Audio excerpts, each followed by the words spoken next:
What is going on, guys? Welcome back to the MG YouTube channel. I'm Malachi Greb, your host, CEO of Elite Automation, Elite Properties, and an investor in Tesla. A video for Tesla today, and it is the Model 3 and the Model Y standard that just released. You might already be seeing it on the internet, but I just want to give my take on what I think about the Model 3 and the Model Y.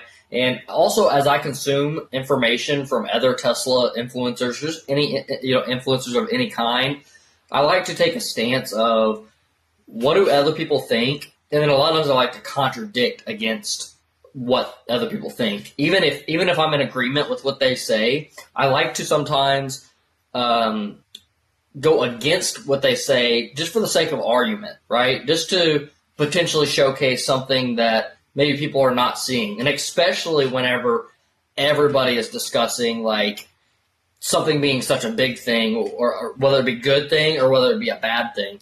And so, for example, like we're on like the second day or whatever of the vehicle being released, and there's a lot of sentiment about people being kind of unhappy with like the result of the product. One, it's just a stripped down version of the Model Y and the Model 3 versus the new vehicle, and I have reasons why I think they did that. Then we'll get into that here in a second. The other thing is that the cost. The cost is not down enough for it to really hit a more adjustable market. And so I guess the first thing I'd like to target is that. What's going on, Blue? Is the adjustable market, because people are saying that this addressable market's not very much. However, this addressable market does actually elicit for more potential buyers. So it's roughly a 6 to 7% increase in the TAM, which is the total addressable market, with this lower dollar amount vehicle. Now, with that being said, that increases, I think, Tesla's sales by like potentially up to like, I think, 10 to 15%. So 10 to 15% increase on just vehicle sales is fairly decent. Again, it's not like phenomenal, especially for a company like Tesla that's supposed to be like a growth company and all that good stuff. But they have the vehicle side of their business, but what's really more important is their robotaxi side of their business, and so I know that that's the primary focus. They also have some potential issues with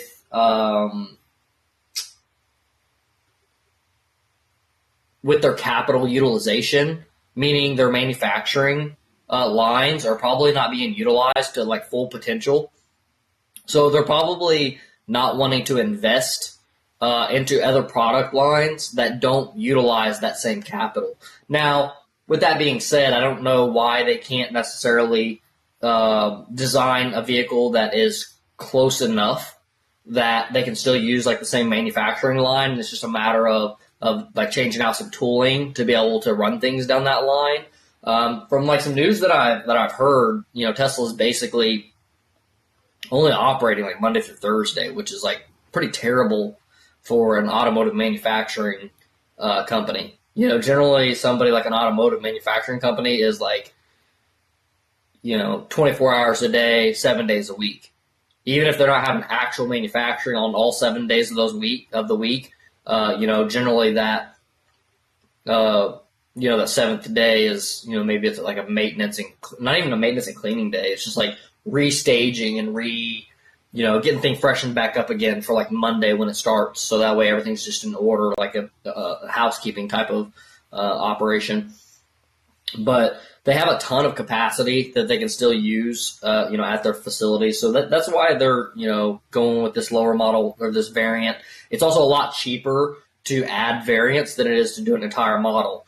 Entire model will generally mean that it has to go like back through its crash test rating or crash testing. It has to go back through so many different things. I'm just trying to. It has to go through your crash test rating, and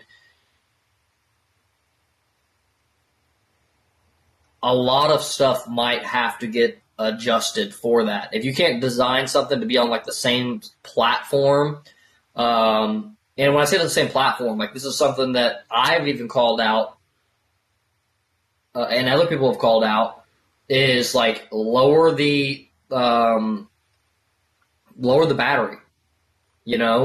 Lower the battery, shrink down the battery pack. That's going to reduce cost. However, like one of the issues that you have with Tesla is they actually utilize the battery pack as part of their structure.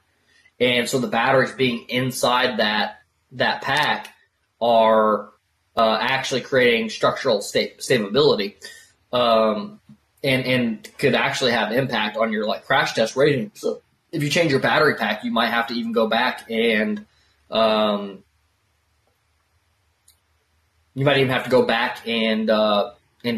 your crash test ratings. And so then that might even have, not just your costs associated with that, but it might also have an impact in like delivery. Like if we started doing that today, we can't even deliver that for like a year from now. And so, then now you have also like the delay of deployment versus like if we just do some small changes that don't require things like crash test ratings, then we can just send this thing right now and we don't have to worry about it. So again, like battery seems like one of the most easiest, straightforward thing to do. Like I would say battery and then reduce your motors. If you can shrink those down in size. Now, however, like whenever it comes to like those motors, like I don't have a ton of experience in electric motor manufacturing. So I don't know how adaptable that machinery is to go to like a smaller unit, And so like, what are you going to do? You're going to like decrease like the number of copper windings in it. You probably then in that case have to, reduce your overall motor casing. And then so like that might be like a whole like casting process that you have to design a whole new mold for. So that way you can cast that smaller product. And there's a lot of inefficiency in creating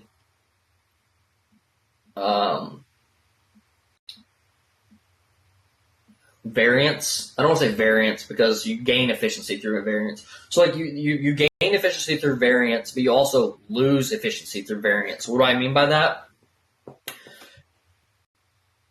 It costs, like let's say for instance we go back to the motor casting. If we go and decide we're going to do another size motor, we now have to do that motor casting, right? That motor casting now costs more money. Well, in that scenario, you're really kind of you're going to save some cost in the long run, like by like just saving money from like the amount of copper that goes into it, the amount of like maybe the steel or whatever that goes into the motor casing or whatever it's made of aluminum. You're going to save some money there, but like, will it be enough to like justify like a new casting and a new automated system and the complexity of introducing that into the line versus like just keeping that one singular model, reducing your cost, and then not really stripping much out of it, right? Because you also, you're almost better off like to software limit some things and then just sell it at a lower cost. And they did that with like, say for instance, like the autopilot function, like they removed the autopilot function from the standard one. And software limitations are actually kind of a good one. They maybe here in a few months, maybe that's what they should do. They should come out with another variant that's going to have like 200 miles of range, and let that variant actually have the same size battery pack, the same motors and everything like that, but like significantly limit its ability. AKA, whenever you see it on your screen, it actually only only charges to like the 200-mile range, right? And on your screen, you don't see nothing different, even though that battery pack's larger. And then maybe that battery pack, even though you charge to 100%, the actual physical battery pack is actually only charged to like 80%, and this is on the software side of things where they can decide to do this. If you own a Tesla already, then you know that like when you get to 80% battery, they say like on normal day trips, like you don't want to charge above 80%. They could either still keep that in there, and so like whenever you get to 80% of whatever 200 miles is, that they they have that same message, and or they can remove that message because now you're not actually charging to 80%. And so now you can get this 200-mile range vehicle, and you can charge it to 100%, which would be like 80% of your normal standard range model.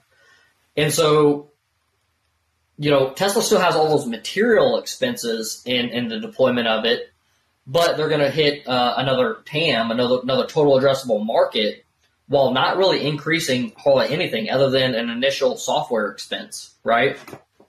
And honestly, if they did something like that, it would offer a better product in a sense. Why would it offer a better product in a sense? Because if you remove like the 80% battery thing, that's like a nuisance that like people don't have to deal with or think about. Like some people get concerned about that. Ooh, if I charge my car above 80%, I'm going to run my battery. Especially if they're charging above 80% consistently. So you can remove that aspect that is like kind of like a fear that people are having. But then you're also going to get probably better battery longevity because you're not charging to 100% because your software limited to the 80%.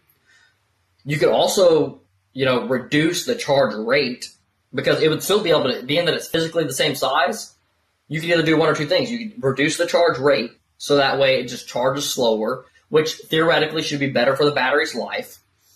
And or you can flip that around and you can still have the same charge rate, and you'd even have a faster charge rate to 100%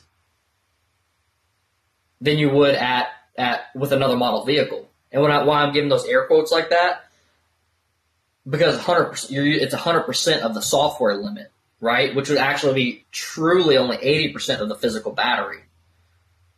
So again, that gives them the ability to charge at the same speed rate as it would charge to charge a regular standard battery to 80%. And then, because like once you get to like 80% to 100, that's whenever it really starts to slow down the charge rate. So from a perspective of how fast the vehicle can charge, that would help a lot. And I even think that this could even be applied to a lot of Tesla vehicles. Is like where essentially Tesla, and they might already even do this, where there's like some margin of 100%, where like even whenever we charge all of our vehicles to 100%, maybe it's not true 100%. Maybe that 100% is 97%. And if we were to charge it to full based on the scale that they're using, it'd be like 105%, right? So you could charge your battery at 105%. Hopefully this audio is working. I didn't even think about that. It's going to be upsetting if it's not.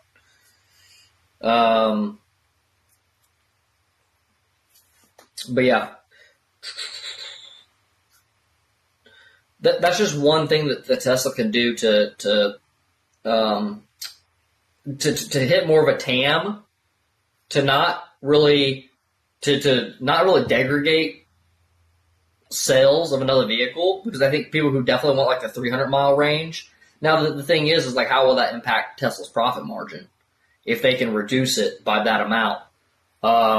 If they can reduce the cost by that some amount, right? Like by $5,000 more, why do you give them a 200-mile range, one, and then still physically having the same motors and the same battery pack, but just software limiting them? Same with the motors. I didn't get into the motors yet, but motors like just decrease the acceleration, make the acceleration reduced. And another thought that I had is like going with the smaller motor, you would have decreased acceleration, and you could potentially utilize something like the Cybercab motor in that vehicle, and then so that would drop the cost down. And I think that is Tesla's next move. Is I think that this is kind of like an intermediate. I think they're coming out with this vehicle to be like a lower cost variant.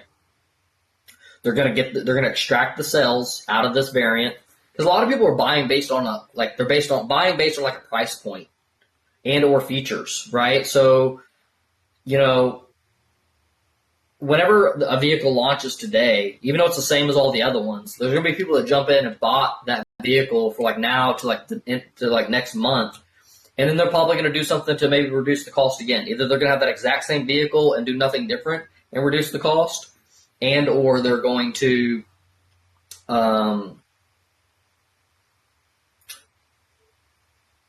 they're going to do some other limitation, some other change to then reduce the cost further. Maybe it is the battery option, and that would be a super easy shift. Do a short range. Like, even like somebody like myself, like I might say, okay, I'll buy a short range one. If like the cost was down like enough, because there's a lot of instances like for your daily driver, you only need the short range. Like you only need like the long range for, traveling. Like if you're gonna travel out of town, like we would be fine with like 50% of the battery that we have. Now that given that's taken away, like that would be taking away the don't charge above 80%. You know what I mean? Because like we only charge to I think we're charging like 70% right now on our vehicle, on our Model Y. But we're charging to 70% mainly so like if we forget to plug in one day, we have like 2 days worth of battery or whatever that may be. And we do quite a bit of driving in a day. We probably drive like, I don't know, maybe 50 miles or something like that. Like it's pretty crazy. We take our kids all the way across town. But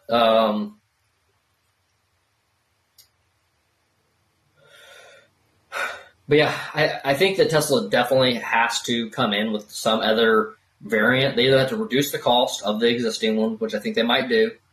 They might do this in a staggered way where they reduce the cost of the one they just released here in like the next month or two, just to capture more margin. Because again, they can capture more margin for that month. Then the next thing that they're going to do is they're going to, probably come out with another variant where maybe it's software limited on the battery. And if they don't do this is like a prediction and also a projection of what I think they should do. They come out with like a software limited battery, reduce the cost again. Now again, like this also highly dictates like how much it's going to cut into margin.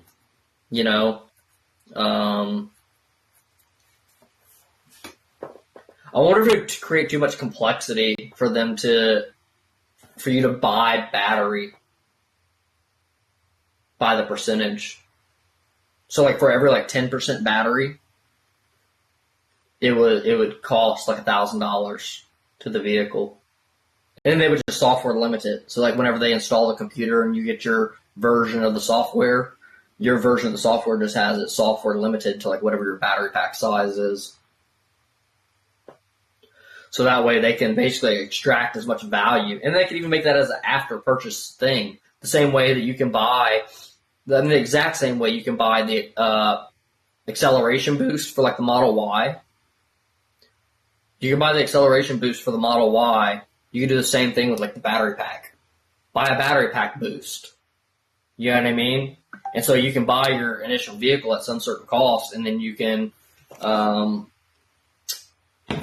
you can buy your initial battery pack at some certain cost, and then if you want more, range somewhere in the future, you could pay to have that range increased at a later time. $1,000 for another 10%, or however many other kilowatts they want to call it. But it'd be easier for people just to call it by percentages. But yeah, I think that it really defaults to margin. If they're going to cut into margin and become unprofitable, then I don't think it makes any sense at all. For Tesla and Robotaxi, if they're going to deploy any of these vehicles to Robotaxi, they should get to a point where they can sell these vehicles at a break even. With like some margin. That way they can cover all their operational expenses and stuff like that. But also on the flip side,